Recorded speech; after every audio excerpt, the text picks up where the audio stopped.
예수님을 소개합니다. 아멘.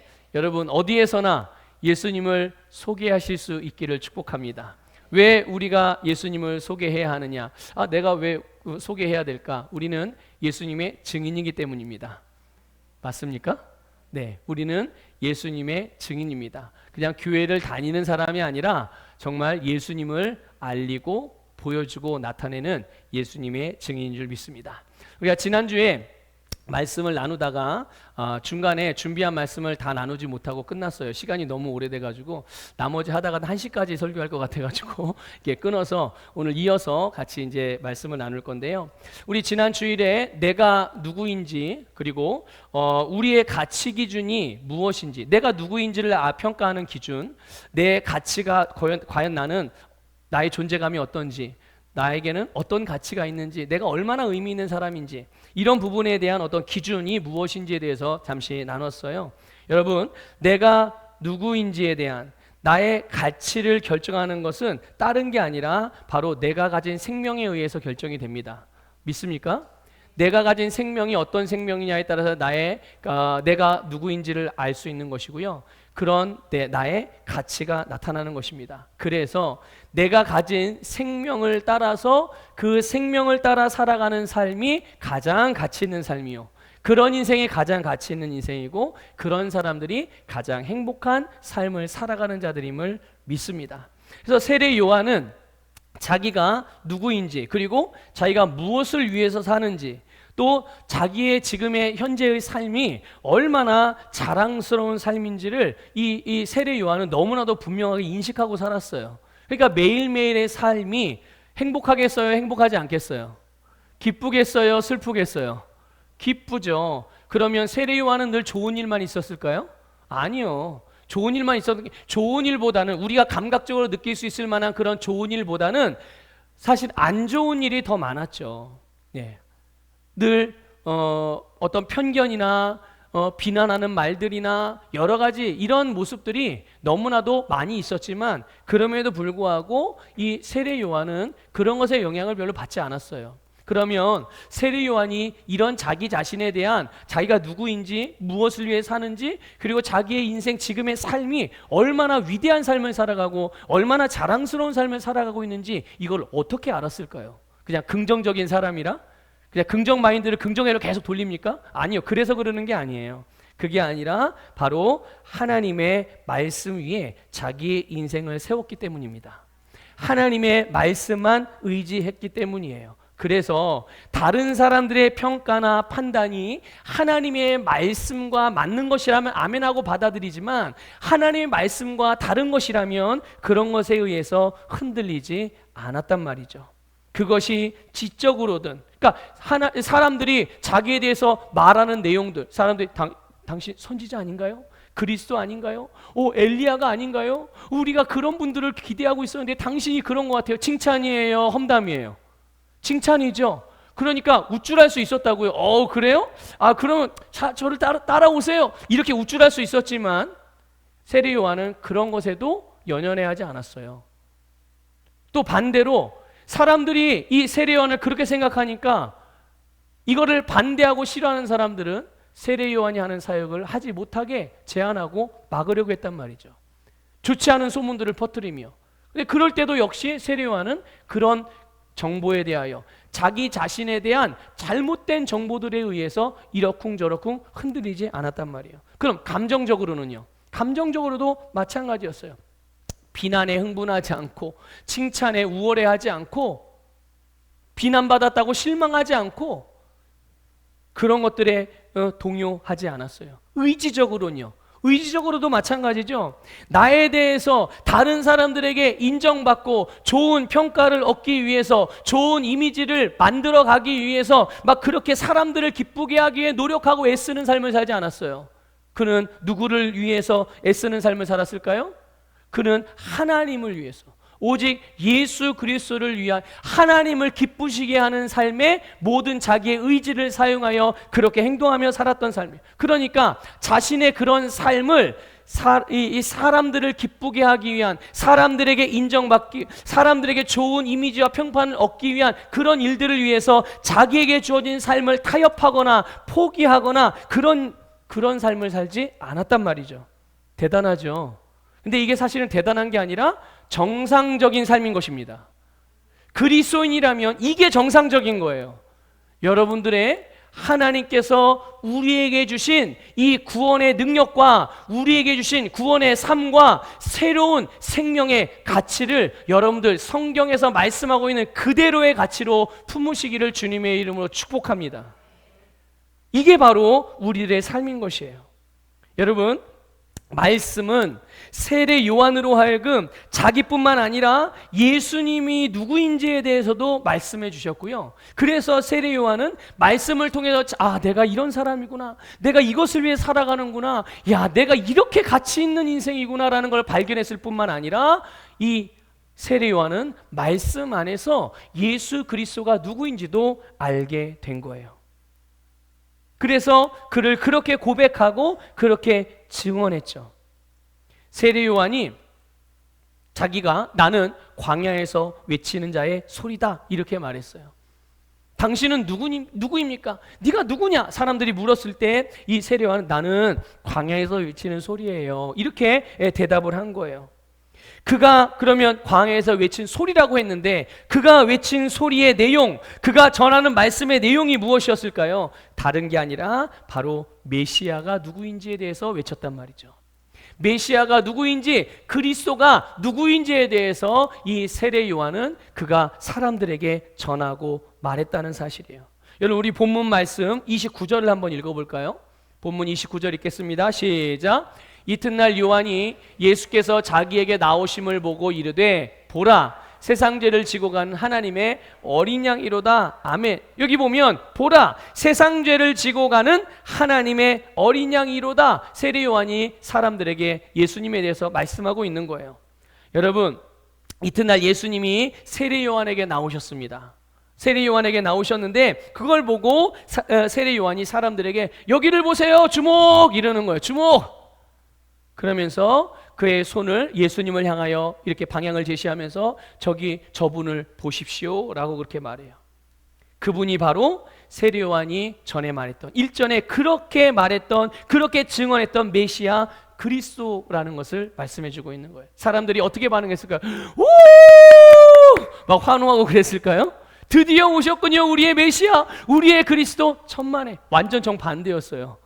그게 아니라 사람들의 반응은요, 고개를 갸우뚱 거렸어요. 어리둥절했고 의아해했고 그냥 뜨뜻미지근했어요. 왜 그랬느냐? 이유가 있죠.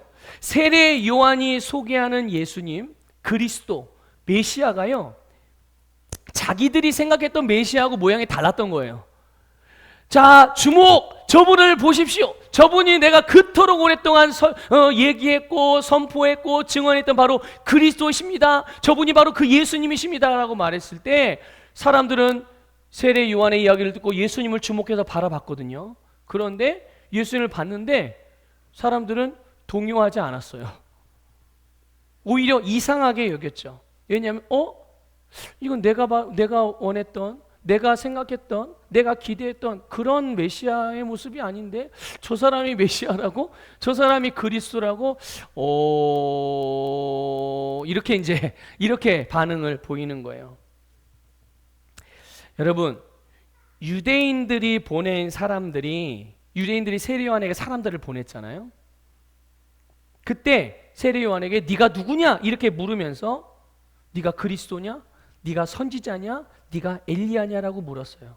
이게 바로 당시 사람들이 기다리던 메시아의 모습이었어요. 그리스도, 그리고 엘리야, 그리고 선지자.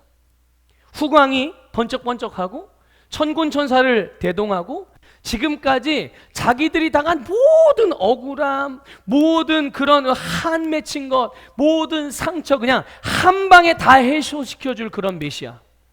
그런데 저기 세례 요한이 보라고 해서 본 예수님은 그런 게 아니었잖아요. 사람들은 그 중에 예수님 알던 사람들도 있었거든요. 저번에 봤는데 이런 사람들도 있었어요. 작은 마을에 가난한 목수의 아들. 목수가 누구죠? 그 목수가? 요셉이야, 요셉. 예수님의 그냥 뭐랄까 육신의 이거 좀 애매해요. 육신의 아버지라고 왜냐면 요셉의 씨로 태어난 것도 아니니까 예수님이. 어쨌든 법적으로 호적상 아버지 요셉. 예? 그 가난한 목수의 아들이었고, 그리고 그 모양이 여러분 여기 한번 옆에 그림 보세요. 예수님 잘생기셨죠? 엄청 잘생기셨습니다. 너무 거룩해 인자하고 자비롭고 사랑스러워 보이시고 거룩해 보이시고. 근데 이거는요 그냥 그려놓은 거예요. 사람들이 예수님이니까 이상하게 그릴 수는 없잖아요. 감히 예수님의 얼굴을. 그렇죠? 그래서 세상에서 가장 미남형으로 그린 거예요. 이 그림은. 예? 근데 성경에서 이 땅에 하나님이 보내시는 메시아의 모습을 여러 선지자들을 통해서 알려주시기를, 예언해 주시기를 보잘것없었다고 그랬어요. 모양도 없고, 그러니까 한마디로 추남이었던 거예요. 못생겼다고 말하기는 좀 그렇고 예수님께 하여튼 추남. 그러니까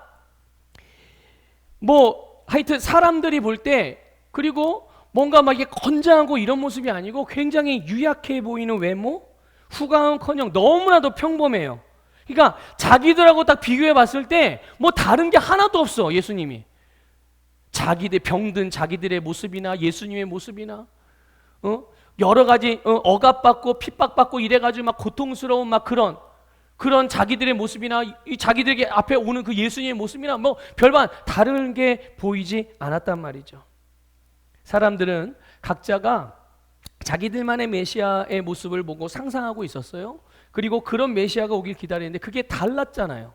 다르니까 예수님이 그리스도라는 것, 그가 자기들을 구원하는 자라는 것을, 구원자라는 것을 받아들이기가 어려웠던 거예요. 여러분, 그러면 사람들은 왜 그들이 기다렸던 메시아의 모습이 다 제각각이었을까요? 왜 사람들은 각자 그리던 그 메시아의 그림이 왜 각자 다 달랐냐는 거죠. 그거는 다른 이유 때문이 아니라 자기들이 생각하는 필요, 자기들이 처한 상황이나 환경 다 같아요, 달라요? 다 다르죠, 사람마다. 바로 거기에서부터 메시아를 그리고 있었기 때문이에요. 거기에서부터. 그래서 그 문제로부터 병든 사람은 치유자를 기다렸고, 가난한 사람은 자기를 부자를 만들 메시아를 기다렸고, 정치적으로 억압당하는 사람, 정치적으로 자기를 해방시켜줄 그런 권력 있는 메시아를 원했고, 다 각자가 처한 상황이나 환경에서 거기를 바탕으로 메시아에 대한 그림을 그리고 있었던 거예요. 그러나 여러분, 하나님이 보내주시는 메시아는 어떻습니까? 사람들이 감각으로 느끼거나 상황이나 환경적으로 이해하는 그런 필요가 아니라 그들의 진짜 필요, 그들이 감각적으로 느끼는 나는 돈이 좀 필요한 것 같은데, 나는 좀 건강해야 될 필요가 있는 것 같은데, 나는 좀 이런 것을 하기 위해서 요런 것들이 필요한 것 같은데, 이런 필요도 물론 중요하지만 실제로 그들의 진짜 필요가 있었단 말이죠. 모든 사람들에게. 타락한 본성으로는 알 수 없지만 참된 필요를 주시는 분이 우리의 아버지 하나님이신 줄 믿습니다. 이 땅에 메시아가 왔을 때, 그래서 그분을 알아볼 수 있도록 하나님이 보내신 진짜 메시아, 사람들에게 진짜 필요한 것을 주실 수 있는 그분을 알아볼 수 있도록 말씀을 주신 줄 믿으시길 바랍니다. 그래서 누구든지 자기의 경험이나 자기의 생각이나 아니면 자기의 어떤 처한 상황이나 자기가 느끼는 필요나, 여기에서부터 그려지는 메시아가 아니라, 여기에서부터 출발하는 것이 아니라 하나님의 말씀을 들으면, 말씀을 보면, 말씀을 믿으면 바로 그리스도가 누구인지를 알 수 있게 되는 줄 믿으시길 바랍니다. 예수님이 어떤 분인지, 주님의 말씀이 우리에게 주시는 메시지가 무엇인지 우리는 이것을 정확하게 하는 것이 너무도 중요해요. 여러분, 대충 하려고 하지 마세요. 여러분, 아담과 하와가 왜 타락했는지를 여러분 잘 기억하셔야 됩니다. 아담과 하와가 단지 그 선악을 알게 하는 나무를 따먹은 것 자체로 인해서 그들이 타락했던 게 아니에요. 그렇게 그렇게 되게 미혹에 빠지고 유혹에 빠지게 된 근본적인 이유가 있었습니다. 그게 무엇이죠? 우리 양육반 하신 분들 다 아시죠? 아담과 하와가 말씀에 대해서 정확히 알지 못하고 있었기 때문이에요. 뱀의 모양으로 가장한 사탄이 바로 그 부분을 공략했어요. 그래서 뭐라고 그랬죠? 이 뱀이 뭐라고 말했습니까? 하와에게 와가지고 하나님이 정말 저거 먹지 말라고 하더냐? 그랬더니 하와가 뭐라고 대답해요? 자기가 정확하게 들은 말씀대로만 대답했다면 아담과 하와에게는 문제가 없었을 거예요. 그런데 뭐라고 대답합니까? 하나님은 그거 먹으면 반드시 죽는다고 말씀하셨어요. 그런데 하와의 대답은 어땠습니까? 죽을지도 모른다고 하셨어. 이렇게 대답을 한 거예요. 여지를 남겨둔 거죠. 여러분, 사단도 영적인 존재이기 때문에요, 우리의 그런 영적인 상태를 다 알고 있습니다. 그래서 그 부분들을 우리가 말씀을 잘 제대로 알지 못한 그런 부분들을 공략을 하는 거예요. 그래서 뭐라 그래요? 그거 먹어도 너 안 죽어. 너 안 죽고 너 하나님이 왜 그거 먹지 말라고 그러는 줄 알아? 그거 먹으면 네가 하나님과 똑같아질까 봐. 하나님이 그렇게 되면 안 되니까 너 그거 먹지 말라고 한 거야. 하나님의 성품을 오해하고 곡해하게 만듭니다. 하나님이 우리가 당신과 같아지는 것들 때문에 경계해서 그거를 먹지 말라고 했을까요? 천만의 말씀이요. 하나님은 전능자십니다, 여러분. 하나님은 다른 걸로 설명될 수가 없어요. 그냥 하나님은 하나님이에요. 믿습니까? 그런데 그런 하나님에 대하여 오해하고 사랑을 의심하고 하나님에 대해서 잘못 알게 만드는 것들이 이 바로 사단의 전략이거든요. 그래서 여러분, 우리는 예수님이 누구인가, 예수님이 어떤 분인가, 그분의 말씀이 무엇인가를 정확하게 아는 게 너무도 중요해요. 그래서 우리가 예수님에 대해서 바른 지식을 알지 못하면 주님이 주시는 구원, 은혜, 축복의 많은 부분들을 놓치게 돼요. 얼만큼 놓치느냐? 내가 오해하면 오해하는 만큼 놓쳐요. 모르면 모르는 만큼 놓칩니다. 반대로 제대로 알면 아는 만큼 모든 것들을 얻고 누리게 되는 줄 믿습니다. 그러므로 여러분, 예수님이 누구인지에 대해서 그 근거를 사람들의 굽은 마음이나 잘못된 선입견이나 세상적인 인본주의적인 종교적인 전통, 또 감각적인 느낌, 시시각각 변하는 상황이나 환경에 두어서는 안 된다는 거예요. 뭐에 대해서요? 예수 그리스도를 아는 지식에 대하여. 여러분, 세례 요한이 예수님을 하나님의 어린 양이라고 선포했어요. 여러분, 어떻게 세례 요한은 예수님이 하나님의 어린 양인 것을 알았을까요? 이 세례 요한이 이걸 어떻게 알았냐고요? 여러분, 이 배경에는요, 철저하게 성경에 기초하고 있었다는 것을 기억하시길 바랍니다. 애굽에서 이스라엘 백성들이 구원받았을 때 유월절 어린 양의 피를 문설주에 바름으로 그들이 죽음에서 면할 수 있게 된 줄 믿으시길 바랍니다. 네, 그것을 계기로 애굽의 종살이에서 드디어 구원받게 된 거예요. 누가요? 이스라엘 백성들이요. 그리고 이사야 53장에서 메시아에 대한 예언의 말씀을 주시기를 하나님의 백성의 모든 죄를 그에게 담당시키셨다. 메시아에게 담당시키셨대요. 다시 말하면 예수 그리스도께 모든 죄를 다 담당시키셨대요. 그러면서 그 모습을 뭐라고 표현했냐 하면 마치 도살장으로 끌려가는 어린 양의 모습으로 묘사하셨어요. 이해가 되십니까, 여러분? 이것을 우리는 출애굽기, 우리 지난 텀까지 우리가 같이 함께 나눴던 출애굽기 안에서 그 제사법을 통해서 우리는 더욱더 구체적으로 알 수가 있죠. 사람들은 자기의 죄를 대속제물이 된 양이나 짐승의 머리에 안수하여 그 짐승에게 자기 죄를 다 어떻게 해요? 전가시키죠. 다 전가시켜요. 그래서 나를 대신해서 양이나 짐승이 대신 죽죠. 그러므로 인해서 바로 죄를 용서받고 죄책으로부터 벗어나게 되는 것이 이 제사법에 담겨진 굉장히 중요한 영적인 의미란 말이죠.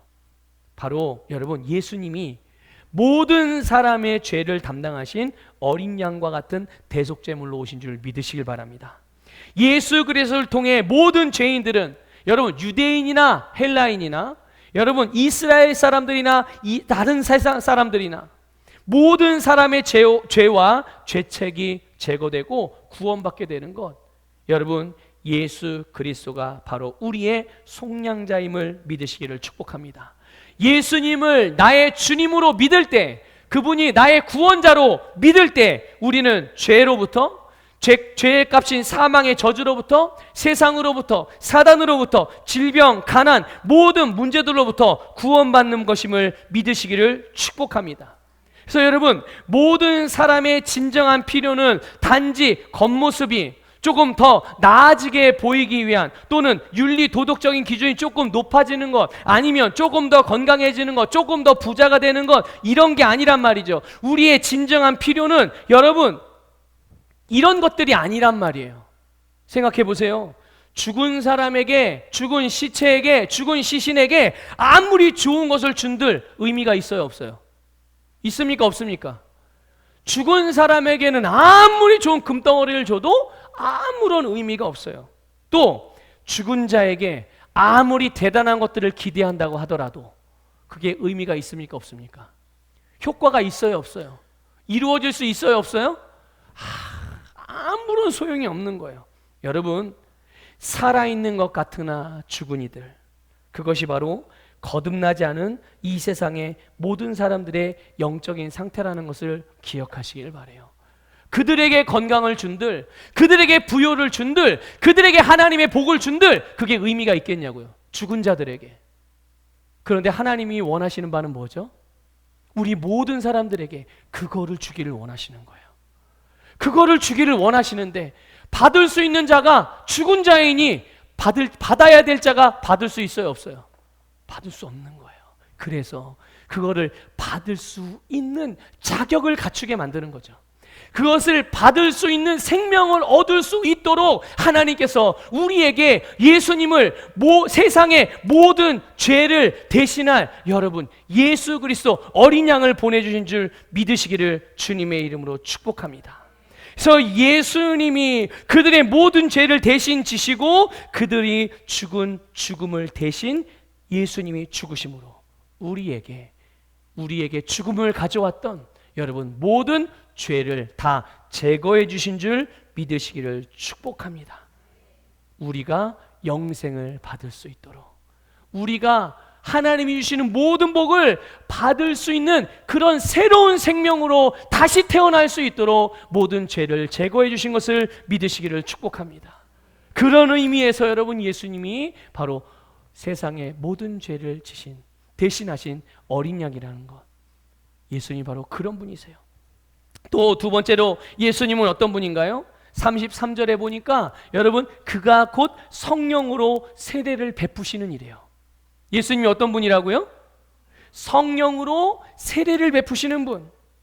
여러분 예수님이요 세례 요한에게 왔을 때 이제 세례 요한에게 물 세례를 받으시거든요. 예수님이 물 세례를 받으실 때 놀라운 일이 벌어졌습니다. 여러분 32절 볼까요? 32절 같이 읽어볼게요. 시작. 요한이 또 증언하여 이르되 내가 봄에 성령이 비둘기같이 하늘로부터 내려와서 그의 위에 머물렀더라. 아멘. 세례 요한은 하나님이 자기에게 주신 말씀을 기억하고 있었어요. 그리고 항상 무엇을 행하든 그것을 항상 인식하고 있었습니다. 그가 밥을 먹을 때도 말씀을 인식하고 있었고 어디를 걸을 때도 그것을 인식하고 있어요. 예수님에게 세례를 베풀 때도 그 하나님이 이전에 자기에게 말씀하신 말씀을 계속 인식하고 있었어요. 그런데 그 인식하고 있었던 말씀의 내용이 뭐였냐 하면 33절 내용입니다. 본문 33절 읽어볼게요. 시작. 성령이 내려서 누구 위에 머무는 것을 보거든 그가 곧 성령으로 세례를 베푸는 이인 줄 알라 하셨기에, 하나님이 세례 요한에게 언젠가 이 말씀을 주신 거예요.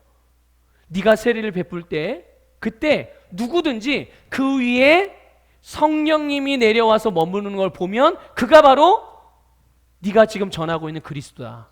이렇게 말씀을 주신 거예요. 그런데 실제로 세례 요한이 예수님에게 세례를 베푸니까 어떤 일이 일어났죠? 성령이 비둘기같이 임하여 예수님 위에 머무르는 것을 보게 된 거예요. 이걸 보면서 하나님이 이전에 나에게 이렇게 말씀하셨는데 그 말씀하신 그리스도가 바로 이분이구나. 하나님 예수님께서 성령으로 세례를 주시는 분이구나. 그래서 그 예수님을 성령을 베푸시는 분이라고 선포한 줄 믿으시길 바랍니다. 여러분, 예수님은 세상 모든 사람의 죄를 대속하여서 어린 양으로 죽으실 뿐 아니라 성령께서 십자가에서 죽으신 예수님을 모든 죽은 자 가운데 살리신 분입니다. 그래서 죽은 자 가운데 살아나신 분이죠. 그래서 부활의 첫 열매가 되신 줄 믿으시길 바라요. 그래서 성령님이 예수님을 모든 믿는 자들에게 예수님을 부활하게 하신 생명, 그 예수를 부활하게 하신 생명을 모든 믿는 자들에게 동일한 생명으로 여러분 그들을 살리신 줄 믿으시길 축복합니다. 예수 그리스도께서 십자가에서 우리의 대속제물이 되어서 죽으신 것뿐만 아니라 하나님의 성령이 그를 죽은 자 가운데서 살리셔서 부활의 첫 열매가 되게 하셨어요. 그래서 그 예수를 믿는 모든 자들은 바로 예수 그리스도와 똑같은 성령님이 주시는 부활의 생명으로 거듭나게 되는 줄 믿으시기를 축복합니다. 그 생명이 바로 우리로 하여금 하나님의 자녀로 새로운 피조물로 거듭나게 하신 줄 믿습니다. 성경은 그 생명을 생명이라고도 번역을 했고 여러분 영생이라고도 번역을 했는데 헬라어 원어는 똑같은 단어예요. 조에라는 생명입니다. 조에. 이게 바로 하나님을 하나님 되게 하는 생명이요, 하나님과 똑같은 생명이요, 그 생명으로 오늘 우리를 하나님이 낳으신 줄 믿습니다. 그리고 그 생명으로 우리를 의롭게 하셔서 하나님 나라에 들어가게 하셨어요. 믿습니까? 그리고 들어간 것만이 아니에요. 잠깐 들어갔다 나오는 게 아니라 그 안에서 영원히 살게 하셨어요. 그러면 이 땅에서는요? 이 땅에서는 어떻게 살죠? 이 땅에서는 바로 이 생명의 영생의 풍성함으로 또 이 생명이 가진 본성을 따라 의의 삶을 살 수 있게 해주신 줄 믿습니다. 예수 그리스도를 통해서 우리는 거듭나게 되고요, 영생의 삶을 살게 되는 줄 믿습니다. 그래서 여러분 우리는 이 세상에서 살 때, 자 여러분 물어볼게요. 여러분 그리스도인이십니까? 정말 그리스도인이세요? 자 그러면 여러분 이 땅을 어떻게 살아가고 계십니까? 그리스도인인 내가 이 땅을 살아갈 때, 이전에는 내가 그리스도인이 아닐 때는 내 힘으로만 살았지만 이제는 내 힘만이 아니라 하나님의 영이신 성령님의 능력으로 살아가게 되는 줄 믿습니다.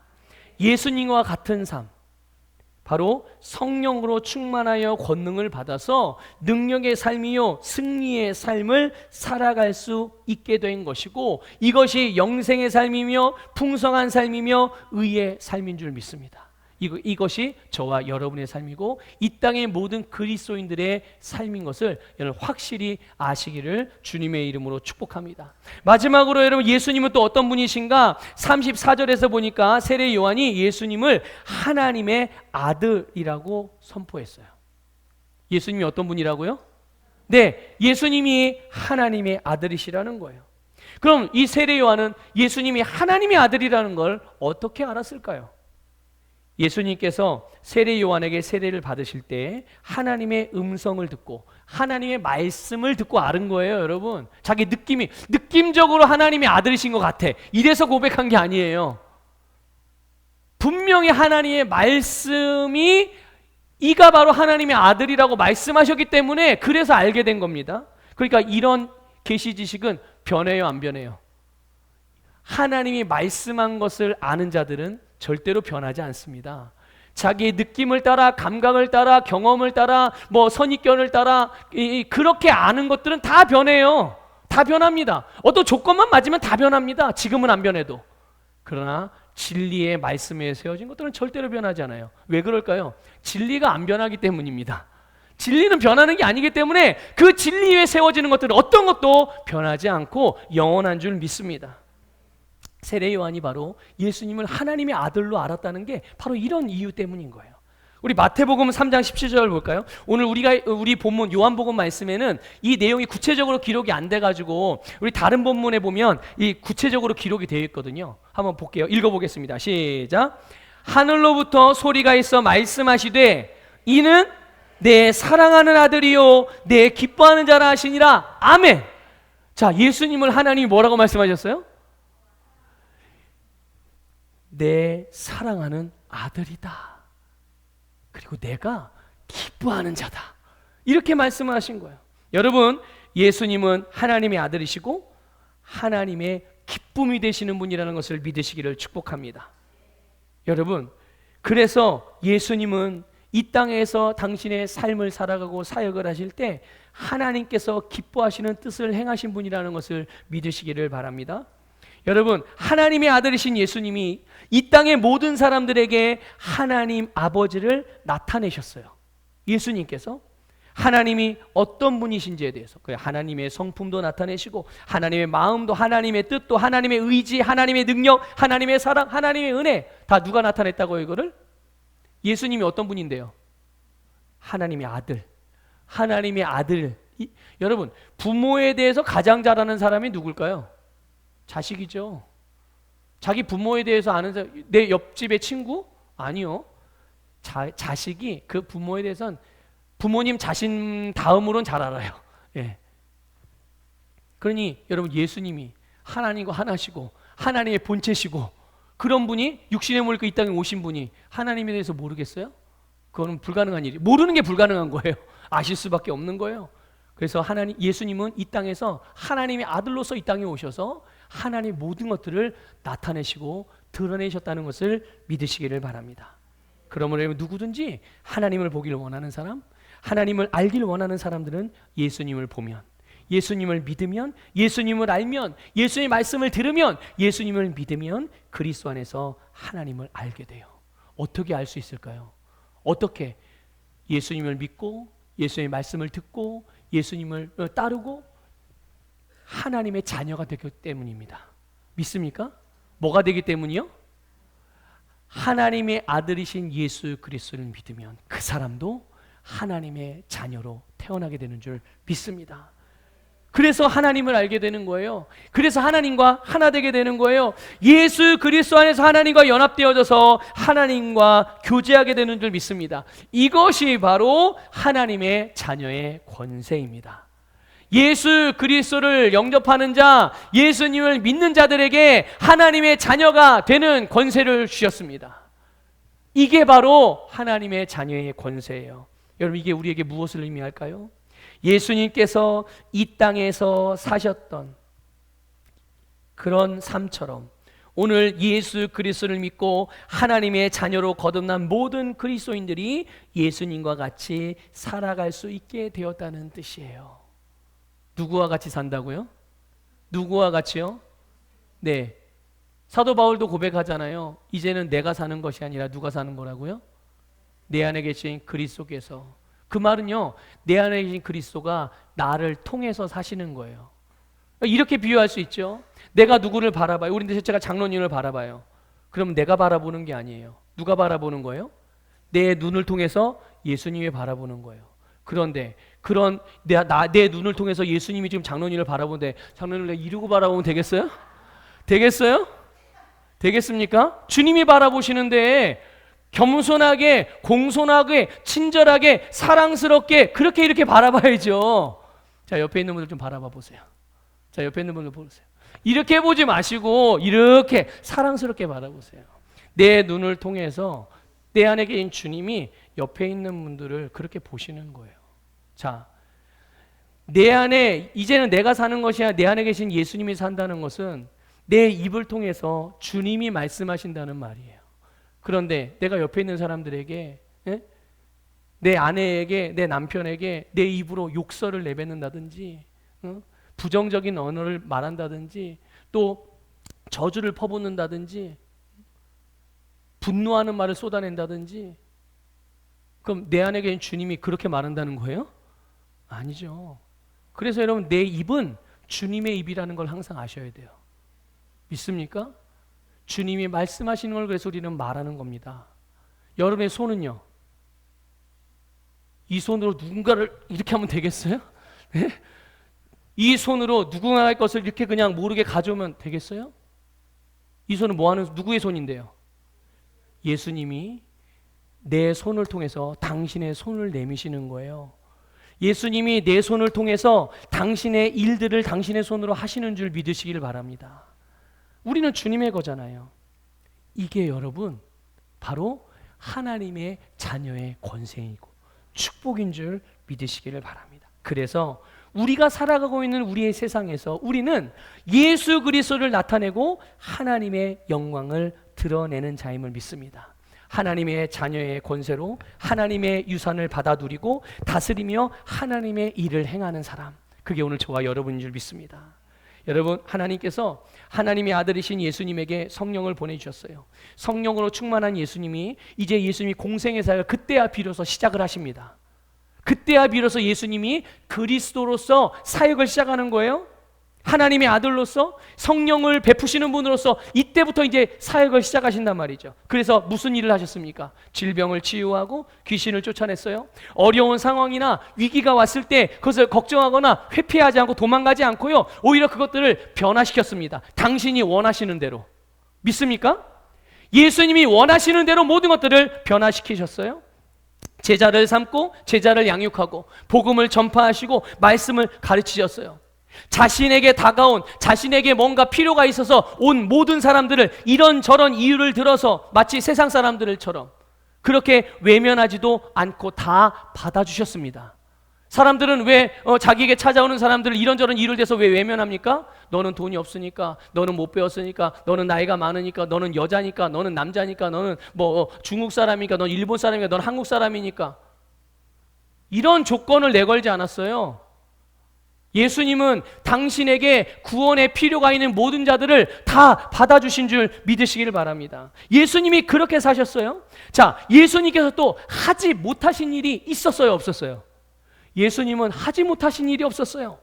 그것이 영적인 영역에서의 일이든 아니면 이 땅의 영역에서의 일이든 모든 영역에서 승리하셨습니다. 예수님이니까 그럴 수 있으셨죠? 아니요. 예수님이었기 때문에 그런 일이 있었던 것이 아니라, 여러분, 오늘 하나님의 자녀, 하나님의 아들, 하나님의 자녀, 하나님의 아들들에게는 모두가 이런 역사가 일어나는 줄 믿으시길 바랍니다. 이것이 하나님의 자녀의 삶인 것이죠. 예수 그리스도를 믿고 하나님의 자녀로 거듭난 우리의 삶이 바로 예수님의 삶인 줄 믿으시길 축복합니다. 예수님께서 우리가 예수를 믿고 거듭난 순간 우리에게 주신 새로운 삶인 거예요.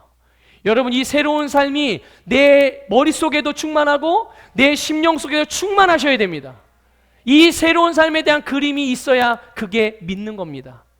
그 믿음을 우리가 믿음의 말로써, 믿음의 행동으로써 풀어낼 때 내 안에 가지고 있는 믿음의 그림들이 우리의 삶에 그대로 나타나게 되는 줄 믿습니다.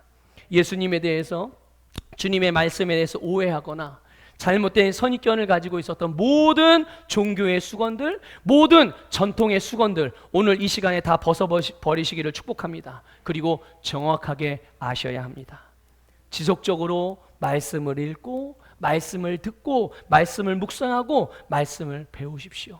그래서 우리가 말씀 안에, 말씀 위에 우리의 인생을 세우며 예수님과 같은 이런 놀라운 삶을 살아가시기를, 내가 누구인지를, 또 예수 그리스도가 누구인지를 우리는 말씀을 통해서 정확하게 알고 그렇게 살아가시기를 주님의 이름으로 축복합니다.